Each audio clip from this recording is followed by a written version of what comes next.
Hello friends, welcome back to my channel রিনার রকমারিতে সকলকে স্বাগত। আজ শেয়ার করব বাড়িতে কিভাবে খুব সহজে ডালের বড়ি দিয়ে সারা বছর সংরক্ষণ করে রেখে দেওয়া যায় সেই ভিডিও। আশা করছি আপনাদের খুব ভালো লাগবে এবং উপকারেও লাগবে। শীতকালেই সাধারণত বড়ি দেওয়া হয়ে থাকে, কারণ এই সময় নতুন ডাল উঠে থাকে, সেই ডাল দিয়েই বড়ি দেওয়া হয়। এখানে আমি 250 গ্রাম বিউলির ডাল নিয়েছি, ভাঙা বিউলির ডাল। আপনারা গোটা বিউলির ডালও নিতে পারেন। এবার ডালটাকে খুব ভালো করে 3 থেকে 4 বার আমি জল দিয়ে ধুয়ে নেব। ডালটাকে কষলিয়ে কষলিয়ে ভালো করে ধুয়ে নিয়েছি। এবার এই ডালের মধ্যে বেশ অনেকটা জল দিয়ে ডালটাকে ভিজিয়ে রাখবো। জলটা খুব অনেকটাই দিতে হবে। আর এই ডালটাকে আমি সারা রাত ভিজিয়ে রাখবো। বড়ি দেওয়ার জন্য আগের দিন রাত্রিবেলা ভিজিয়ে রেখে খুব সকালে ডাল বেটে বড়ি দিলে ভালো হয়। কারণ শীতকালে ছোট দিনের বেলা মানে রোদ্দুরটাও খুব কমই পাওয়া যায়, আর বড়ি শুকাতেও 2 থেকে 3 দিন সময় লাগে। তাই সকাল সকালই বড়িটা দিয়ে নিলে ভালো হয়। ডালটাকে জল পাল্টে আবার ভালো করে ধুয়ে নিয়েছি। এখন ডাল বেটে নেব। আমি গ্রাইন্ডারে নিয়ে বেটে নিচ্ছি। আপনারা শিলনোড়াতেও বেটে নিতে পারেন। তবে ডালটা খুবই শুকনো করে বাটতে হবে। এর মধ্যে জল দিলে পরে কিন্তু পাতলা হয়ে গেলে বড়ি দিতে অসুবিধা হবে। আমি অর্ধেকটা ডালকে বেটে নিলাম। আর আমি দেখিয়ে দিচ্ছি, ডালটাকে একদম মোলায়েম এরকম করে বাটতে হবে যাতে কোনো দানা না থাকে। এবার এই ডালটাকে আমি একটা বাটির মধ্যে তুলে রাখছি।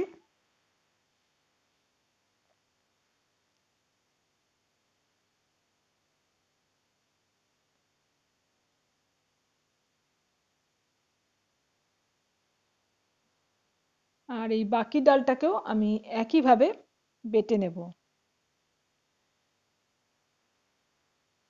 আজ আমি বিউলির ডাল দিয়ে বড়ি দিচ্ছি। আপনারা মটর ডাল কিংবা মুসুরির ডালেরও বড়ি এই একইভাবে দিয়ে নিতে পারেন। এই ডালটাও বেটে নিয়েছি। সমস্ত ডালটাকে এখন বাটিতে তুলে নেব। দেখেই বুঝতে পারছেন এই যে আমি কতটা শুকনো করে বেটেছি ডালটা। আর এখন এই ডালটাকে খুব ভালো করে ফেটিয়ে নিতে হবে। আমি হাত ভালো করে ধুয়ে নিয়েছি, আর হাত দিয়েই আমি ফেটিয়ে নেব। ডালটা প্রথমে ফেটাতে একটু অসুবিধা হবে, কারণ ডালটা যেহেতু একটু মানে জল কম আছে, এটা ফেটাতে ফেটাতে এটা হালকা হয়ে যাবে আর ফুলে উঠবে। বেশ অনেকক্ষণ সময় ধরে ডালটাকে ফেটাতে হবে। 5 থেকে 6 মিনিট আমি খুব ভালো করে ডালটাকে ফেটিয়ে নিয়েছি, আর এখন দেখুন ডালটা অনেকটাই ফুলে উঠেছে। আর এই ফ্যাটানোটা ভালো মতো হয়েছে কিনা সেটা বোঝার জন্য একটা বাটিতে একটু জল নিতে হবে, তার মধ্যে অল্প একটু এই ডাল বাটা দিয়ে দেখতে হবে। যদি এটা ভেসে ওঠে তাহলে বুঝতে হবে যে এটা এখন বড়ি দেওয়ার জন্য তৈরি হয়ে গেছে। আর যদি এইটা ডুবে যায় তাহলে আরও একটু ফেটিয়ে নিতে হবে। আমারটা ভেসে উঠেছে, আর তার মানে ডালটা ভালো মতন ফেটানো হয়ে গেছে। এখন বড়ি দেওয়ার জন্য আমি দুটো থালা নিয়েছি, তার মধ্যে একটু তেল মাখিয়ে নিলাম। তেল না মাখিয়ে নিলে বড়ি যখন শুকিয়ে যাবে তুলতে অসুবিধা হবে। তাই অবশ্যই থালার মধ্যে একটু তেল মাখিয়ে নেবেন। তারপর হাতে করে এই ডাল বাটার থেকে অল্প অল্প করে নিয়ে এইভাবে বড়ি দিয়ে নিতে হবে।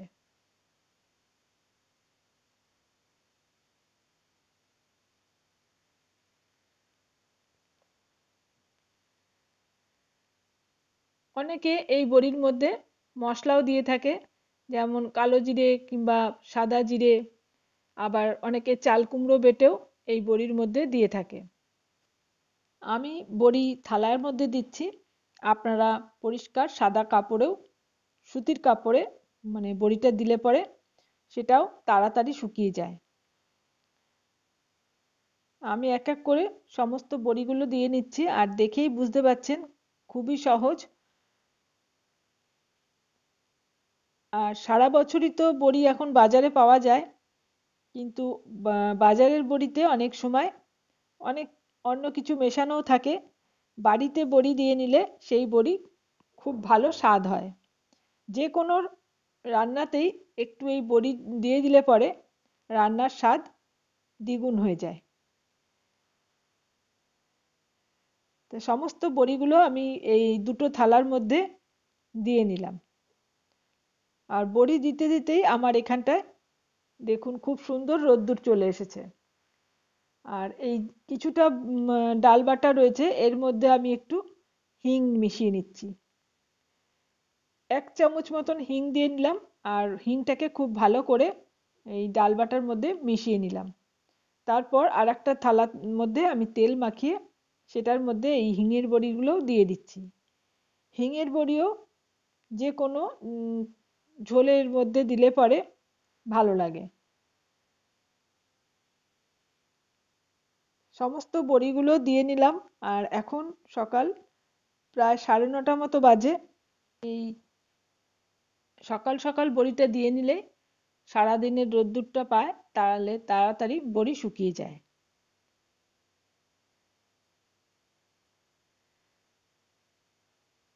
সমস্ত বড়ি আমার দেওয়া হয়ে গেছে। আর এখন এই বড়ির থালাগুলোকে আমি রোদ্দুরে দিয়ে দিয়েছি।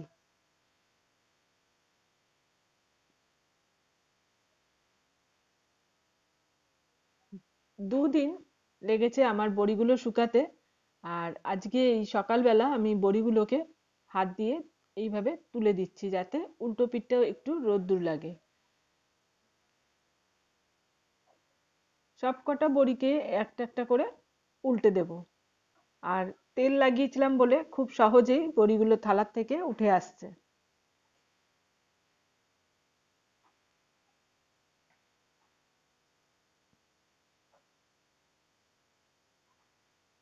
সব থালার থেকেই আমি খুলে নিলাম বড়িগুলো। আর আরও একদিন আমি রোদ্দুরে রেখে দেবো। আর বড়ি তারপরে কৌটোয় ভরে রেখে দিলে মাঝে মাঝে একটু রোদ্দুরে দিলে পরে সারা বছর বড়ি খুব ভালো থাকবে। তাহলে দেখলেন তো আমি খুব সহজেই বড়ি বানানো বাড়িতে কিভাবে যায় আমি দেখিয়ে দিলাম। আর আপনারাও বাড়িতে এইভাবে বড়ি বানিয়ে দেখতে পারেন, আপনাদেরও ভালোই হবে বড়ি। আশা করছি আমার আজকের এই ভিডিও আপনাদের ভালো লেগেছে। ভালো লেগে থাকলে একটা লাইক দিয়ে ভিডিওটা শেয়ার করে দেবেন। চ্যানেল সাবস্ক্রাইব করা না থাকলে চ্যানেলটা সাবস্ক্রাইব করে আমার পাশে থাকার অনুরোধ রইল। আজ এখানে শেষ করছি। আবারও চলে আসবো অন্য কোনো ভিডিও নিয়ে। এতক্ষণ আমার সাথে থেকে ভিডিওটা দেখার জন্য অসংখ্য ধন্যবাদ।